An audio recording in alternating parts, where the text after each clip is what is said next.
mais artisticamente divertido canal do YouTube. Hoje a gente vai falar então de uma tendência artística chamada de taxismo. O que é isso? E que algumas vezes é usado quase como sinônimo de arte informal, mas não sempre. A gente ainda vai entender tudo isso. Então, uma tendência que surgiu na arte depois da Segunda Guerra Mundial, que acabou em 1945. E o nome desse movimento já ajuda bastante a gente a entender ele, porque a palavra tache em francês, né, que é o que dá origem à palavra taxismo, essa palavra tache significa algo com mancha. E é justamente isso que a gente vê nas obras dos artistas, né, que são aí próximos dessa tendência, que fazem parte dessa tendência, que podem ser considerados aí dessa tendência. Então a gente vê justamente que as obras deles são compostas de manchas, borrões, linhas, cores e não são então formas geométricas e nem formas da natureza. Tipo, você não vai ver uma plantinha, você não vai ver uma pessoa, você vai ver isso aí, né? Então algo abstrato, mas que não tem formas geométricas, porque a gente tem então a abstração geométrica, que é aquele tipo de obra abstrata, né? Quadrado, linhas retas, pode ter um círculo, um triângulo, mas sempre pensando assim em formas geométricas. Aqui não, é algo muito mais próximo da chamada abstração lírica, que é algo muito mais do artista mostrar os sentimentos dele, sensações, até alguns artistas da abstração lírica, sobretudo vários ali do início do século XX, por exemplo, o Kandinsky. Eles gostavam muito dessa ideia da teosofia, né, do mundo espiritual, metafísico, então de representar o que é além do real nessas imagens.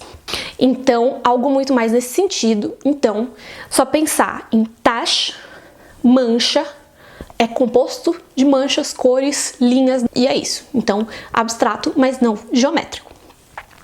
E como surgiu isso então? A gente tem que ter em mente várias coisas aí que estavam acontecendo, né? Porque o contexto histórico sempre é mega importante. Então, depois da Segunda Guerra, isso já ocorreu em alguns movimentos ali que apareceram durante a Primeira Guerra, havia todo um desapontamento das pessoas e dos artistas em relação a esse mundo, né, moderno, dito civilizado, a tecnologia, né, que dizia-se que o mundo ia ser todo lindo e maravilhoso com a civilização avançada, tecnológica e tal. E não foi isso que aconteceu. Rolaram 2 guerras mundiais, né, então o pessoal não estava muito contente. Então, parte-se para esse lado aí muito mais, né, abstrato, muito mais dos sentimentos e tal.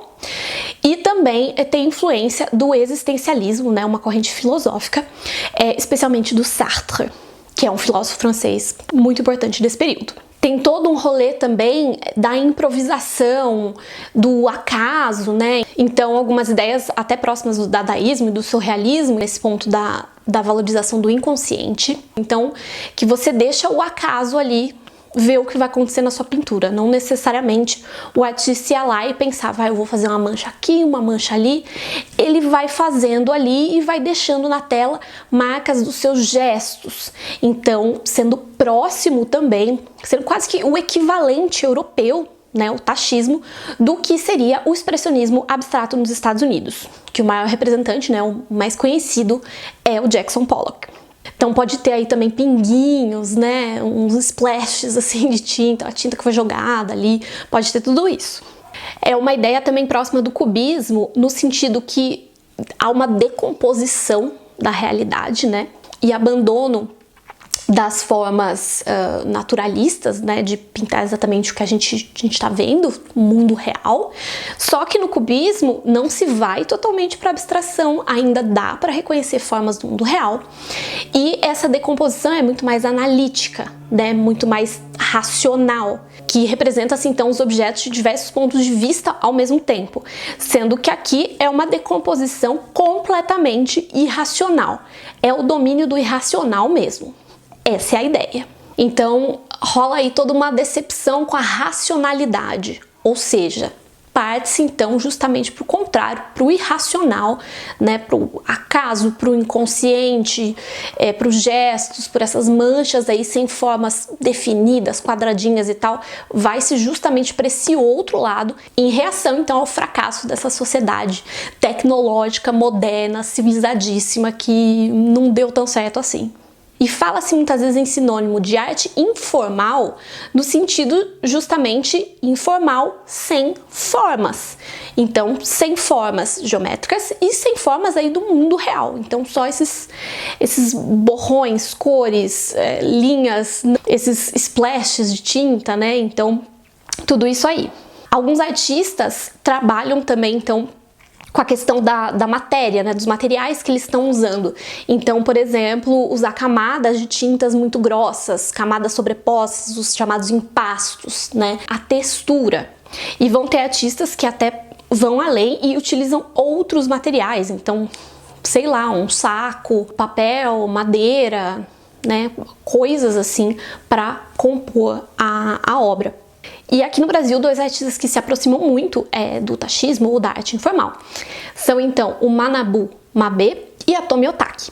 Então espero que vocês tenham gostado desse vídeo, tenham entendido o que é esse tal de tachismo, o que é arte informal. E se vocês tiverem dúvidas sobre outros movimentos, artistas, termos, sei lá, qualquer coisa da história da arte, deixem aqui embaixo nos comentários, porque isso pode virar então um futuro tema de um vídeo. Então é isso, beijinhos e até a próxima!